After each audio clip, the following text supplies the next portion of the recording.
Assalamualaikum warahmatullahi wabarakatuh. Akkuma kana viidiyoo nu jalaa gabaabbachuudhaan qilleensa addaan nu jalaa kutee nu jalaa muruudhaan baga rabbiin ittiin isin gahee huccuu idaallee bitameera garuu borraa ramadaana jedhanii taraahwii isin salaachisanii jiranii isinilleen obboleeyyan baga ittiin isin gahee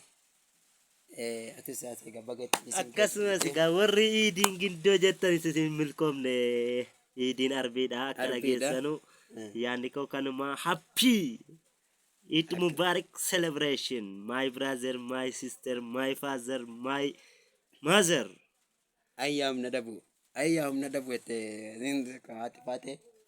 akkaari faate ayyaam na dabu ayyaa ingiliffa wallaalu jirra jirtu baga jiraattanii all muslim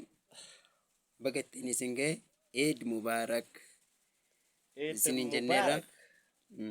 viidiyoo kana like share subscribe godhaati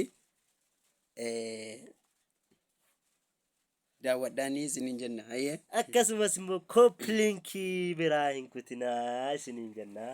hordoftoota keenya viidiyoo gadhiifamu maraayyuu ol godha akka viidiyoon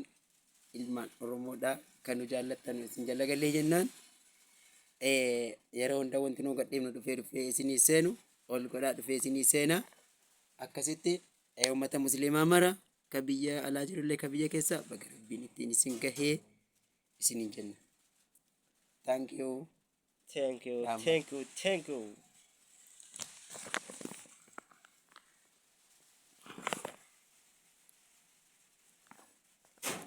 Akkasii hordoftoota keenya